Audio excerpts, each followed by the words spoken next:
is this set and this set unequal। तो यहाँ पे ये सेट का बात क्या है, x is such that x is a factor of 27। तो इस सेट का एलिमेंट होने के लिए सबको मतलब क्या होना पड़ेगा, 27 का फैक्टर होना पड़ेगा। और ये सेट में फैक्टर क्या होता है सर आपको, जो 27 को डिवाइड कर पाता है वो 27 का मतलब क्या होता है, फैक्टर होता है। तो 3 can divide 27, 3 is a factor of 27, 9 can divide 27, so 9 is a factor of 27, 27 can also divide 27, so 27 is also a factor of 27, but 54 cannot divide 27, so 54 is not a factor of 27, therefore this set and this set are not equal। बस ये आपको reason लिखने बोला था ना। अच्छा यहाँ पे क्वेश्चन में गिव रीजन लिखा हुआ था, हम गिव रीजन मतलब क्या आपने नहीं लिखा था, लेकिन आप ऐसे आंसर नहीं दे सकते, आपको आंसर रीजन के साथ ही देना पड़ता है, ठीक है ना। तो हम लोग क्या लिखेंगे, since 54 is not a factor of 27, therefore मतलब क्या आपका both, therefore x is such that x is a factor of 27 वाला set is not equal to 3, 9, 27, 54 वाला सेट। तो ये बताया समझ में, कोई दिक्कत नहीं है। ये क्वेश्चन एकदम आसान है, बोला है कि मतलब क्या आपका right the set of odd factors of मतलब क्या 72। पहला बात तो ये करना पड़ेगा कि 72 का मतलब क्या आपका सारा फैक्टर्स निकालना पड़ेगा। तो 172 तो 72 होता है, तो 172 मतलब क्या फैक्टर है। उसके बाद क्या होता है सर आपका 236 72 होता है, तो 236 72 का फैक्टर है। उसके बाद क्या होता है सर आपका 3 2 सेकंड मतलब क्या होता है 6 होता है, यहाँ पे 1 मिनट क्या 1 मतलब क्या आपका 12, 3 4 मतलब क्या 12 हो चुका। तो 3 और 24 भी 72 का मतलब क्या फैक्टर है। उसके बाद क्या है आपका 4 के टेबल में आता है 72, क्या चेक कर लीजिए, 4 1 4, यहाँ पे 3 रिमेन किया, 3 32, 4 8 32, ठीक है ना। अब 5 के टेबल में 72 तो नहीं आता है, तो 5 फैक्टर नहीं बन सकता है, क्योंकि लास्ट डिजिट 5 या 0 मतलब क्या आपका नहीं है। हाँ 6 के टेबल में 72 आता है, 6 1 6, यहाँ पे 1 रिमेन किया 1 12, 6 2 मतलब क्या 6 1 6, 6 1 6, यहाँ पे 1 रिमेन किया 6 2 मतलब क्या आपका 12, तो 6 12 का क्या होता है आपका 72 होता है। अब 7 के टेबल में तो नहीं आता है, 8 के टेबल में भी नहीं आता है, आता है क्या के टेबल में, हम जो बोलेंगे उसको मान मत लीजिएगा, वेरीफाई किया तब मानिएगा। 8 9 का मतलब क्या होता है 72 होता है, चेक कर लीजिए, 8 1 8 9 का मतलब क्या होता है 72 होता है, 9 8 मतलब क्या 72 होता है। अब रिपीट करना चालू कर देगा, क्योंकि 9 8 बोलेंगे तो फिर से वापस वही से फैक्टर्स आ जाएगा, तो ये सारा फैक्टर 72 का। लेकिन क्या हम लोग को 72 का सारा फैक्टर का सेट बनाना था, नहीं, ऑड फैक्टर का मतलब क्या आपका सेट बनाना था। तो यहाँ पे ऑड कौन सा है चेक करते हैं, 1 ऑड फैक्टर है, 3 ऑड फैक्टर है, और उसके बाद 4 भी इवन, 6 भी इवन, 8 भी इवन, 72 भी इवन, 36 भी इवन, 24 भी इवन, 18 भी इवन, 12 भी इवन, हाँ 9 जो है मतलब ऑड फैक्टर है। तो ये सेट का नाम क्या था, सेट का नाम तो नहीं दिया था, हम लोग सेट का नाम दे देते हैं। तो सेट इक्वल्स टू क्या हो गया सर आपका 1, 3, मतलब क्या सर आपका 9।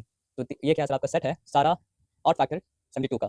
चलिए यहाँ पे काम खत्म हो गया, अब आगे बढ़ते हैं। अब यहाँ पे क्या लिखा है सर आपका right the set of prime factors of मतलब क्या सर आपका 3 2 3 4। तो इस काम को करने के लिए नंबर को करना पड़ेगा मतलब क्या सर आपका प्राइम फैक्टराइज। तो यहाँ पे 3 2 3 4 मतलब क्या सर आपका लिखा। अब यहाँ पे बात को ध्यान से समझिए, 2 से जा रहा है ना, ये तो हम लिखा 2 16 का 32, 2 1 2 1, यहाँ पे मीन क्या मतलब क्या आपका 2 7 14।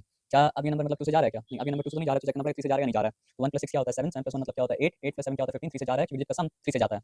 तो फिर 3 5 + 15, यहाँ पे 1 मीन क्या 1 11, 3 3 मतलब क्या आपका 9, 2 मीन क्या 2 7 27, फिर क्या आपका 3 9 27। अब ये नंबर फिर से 3 से जा रहा है क्या, चेक करना पड़ेगा। तो 5 + 3 क्या होता है आपका 8, 8 + 9 मतलब क्या होता है आपका 17। तो क्या एक मिनट 9 + 3, शायद हम कुछ रॉन्ग किया था, पता नहीं। 9 + 3 मतलब क्या आपका 12, 12 + 5 मतलब क्या आपका 17। तो अब ये तो 3 से मतलब क्या आपका नहीं जा रहा है। तो अब 3 से अगर नहीं जा रहा है तो फिर मतलब किससे चेक करना पड़ता है, चेक करना पड़ता है 5 से। 5 से तो जा नहीं रहा है, क्योंकि लास्ट 5 भी नहीं 0 भी नहीं है, 5 से भी नहीं जाता है, तो किससे चेक करना पड़ता है 7 से चेक करना पड़ता है। तो 7 से कैसे चेक करेंगे, 7 का स्पेशल रूल है तो, लेकिन बहुत कॉम्प्लिकेटेड है, तो अच्छा मतलब क्या रफ में चेक के लिए 7 से जा रहा है नहीं जा रहा है। तो 7 7 का मतलब क्या होता है 14, 9 होता है 50 51 52 53, 4 मीन क्या 4 9 49, फिर क्या आपका 7 7 का मतलब क्या आपका हो गया 49। तो इससे क्या समझ में आया कि अगर हम 7 77 करेंगे तब जाके मतलब क्या आपका 539 हो जाएगा। और ये पक्का समझ में आ रहा है कि 7 11 का मतलब क्या हो जाएगा आपका 77 हो जाएगा, और ये 11 मतलब क्या आपका 11। तो अब एक सिंपल सा बात को समझिए, ठीक है। यहाँ पे बोला है right the set of prime factors of 3234। तो अगर आपको किसी भी नंबर का प्राइम फैक्टर से निकालना है तो आपको उस नंबर को करना पड़ेगा मतलब क्या आपका प्राइम फैक्टराइज।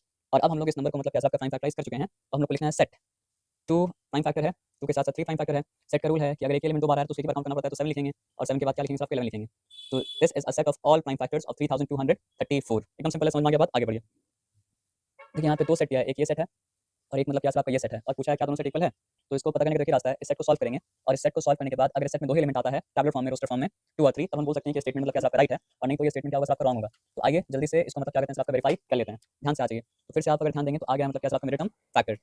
ये सेट को कॉपी कर लेते हैं और कॉपी करके काम करते हैं, ठीक है ना। तो लिखा हुआ है मतलब क्या आपका x such that x square minus 5x minus 6 equals to 0 implies that x square minus मतलब क्या आपका 5x minus 6 equals to 0। अब यहाँ पे हमको क्या देखना पड़ेगा, दो ऐसा नंबर चाहिए जिसका सम जब करें तो क्योंकि मेरे टर्म नेगेटिव 5x है, तो सम करने के बाद आना चाहिए मतलब क्या आपका नेगेटिव 5, ठीक है ना। सॉरी, सम करने के बाद आना चाहिए मतलब क्या आपका नेगेटिव 5, और प्रोडक्ट उसी दो नंबर का क्या आना चाहिए सर आपका, क्योंकि x का पार्ट में 1 है, 1 into नेगेटिव 6 होता है, तो आना चाहिए मतलब क्या आपका नेगेटिव 6। तो 6 यहाँ लिखते हैं, तो 1 6 6, क्या नेगेटिव 5 आने का कोई चांस है, हाँ चांस है। यहाँ पे 1 लिख दीजिए, यहाँ पे नेगेटिव 6 लिख दीजिए, तो दोनों का सम करेंगे तो आएगा मतलब क्या नेगेटिव 5, और वही 1 और वही मतलब क्या आपका नेगेटिव 6 यहाँ पे लिखेंगे, दोनों को मल्टीप्लाई करेंगे तो आएगा मतलब क्या आपका नेगेटिव 6। तो half the problem is done. x square plus 1 plus plus तो नहीं, क्योंकि हम मेरा आदत है कि प्लस साइन अंदर देख बाहर देके बाकी नंबर जैसा डालने वाला डालते हैं, साइन का टेंशन नहीं रहता है। माइनस 6 लिखा, बाहर x माइनस मतलब क्या आपका 6 लिखा इक्वल्स टू 0। तो x square plus x minus 6x minus 6 equals मतलब क्या है आपका 0। यहाँ तक ठीक है, यहाँ तक कुछ चिंता वाली बात नहीं है। अब दोनों में कॉमन क्या है आपका x कॉमन है, तो फर्स्ट टर्म में 6 निकाला x, सेकंड टर्म में 6 निकाला पॉजिटिव 1। अब दोनों में कॉमन क्या है आपका नेगेटिव 6 कॉमन है, फर्स्ट टर्म में से नेगेटिव 6 कॉमन बाहर निकाला तो मतलब x, और सेकंड टर्म में से नेगेटिव 6 कॉमन बाहर निकाला तो बचा मतलब क्या है आपका पॉजिटिव 1 इक्वल्स टू 0। अब दो टर्म बचा, दोनों में कॉमन है x + 1, फर्स्ट टर्म में से x + 1 बाहर निकाले तो बचा x, सेकंड टर्म में से x + 1 बाहर निकाले तो बचा मतलब क्या है आपका नेगेटिव 6 इक्वल्स मतलब क्या है आपका 0। यहाँ तक ठीक है। अब ये यहाँ तक जब पहुंच गए तो इधर और वाला सिचुएशन आ जाएगा, क्योंकि दोनों फैक्टर मिलकर अगर 0 बना रहा है तो दोनों में से कोई फैक्टर 0 है। अगर x + 1 0 है तो फिर x का वैल्यू नेगेटिव 1 के बराबर है, और अगर मतलब क्या आपका x - 6 0 है तो x इक्वल्स मतलब क्या आपका 6 के बराबर है, मेरे क्योंकि जब रूल मेथड वाला सेट को भी मतलब क्या आपको सॉल्व किए तो मेरा आया नेगेटिव 1 और 6 आया। तो इससे क्या समझ में आया, इससे समझ में आया कि ये बात जो यहाँ पे लिखा हुआ था वो बात मतलब क्या सर आपका सही है और दोनों सेट एक दूसरे के मतलब क्या सर आपका बराबर है। बस फर्क ये है पहला वाला सेट लिखा हुआ है सेट बिल्डर या फिर रूल मेथड में और दूसरा वाला सेट जो है वो लिखा हुआ है मतलब क्या सर आपका रोस्टर फॉर्म या फिर मतलब क्या सर आपका टैबलेट फॉर्म में। तो ये भी आपका रोस्टर फॉर्म या टैबलेट फॉर्म का बहुत अच्छा मतलब क्या सर आपका डिवीजन मतलब क्या सर आपका हो गया यहाँ तक, ठीक है ना। चलिए ठीक है, तो फिर हम लोग फाइनल आंसर क्या लिखेंगे सर आपका, देयरफॉर लिखना पड़ेगा yes, sorry yes, therefore yes this set is equal to मतलब क्या सर आपका दिस सेट, ये आंसर मतलब क्या सर आपका हो गया। आज ये बात को समझने का काम तो हो गया है ना। अच्छा एक minute, oh sorry sorry sorry sorry sorry, not equal to, हमको लगा कि यहाँ पे आंसर -1 और 6 आया है, तो ऊपर की -1 मतलब क्या था 6 था, लेकिन ऊपर मतलब क्या था 2 और 3 था, तो 2 और 3 तो नहीं आया, तो ये नॉट इक्वल टू हो गया, तो यहाँ पे यस नहीं लिखना पड़ेगा, यहाँ पे लिखना पड़ेगा नो। नो अगर -1 और -6 आता तो यस वैलिड होता, लेकिन -1 -6 नहीं आया, -1 -6 ऊपर नहीं था, ऊपर क्या था आपका 2 और 3 था।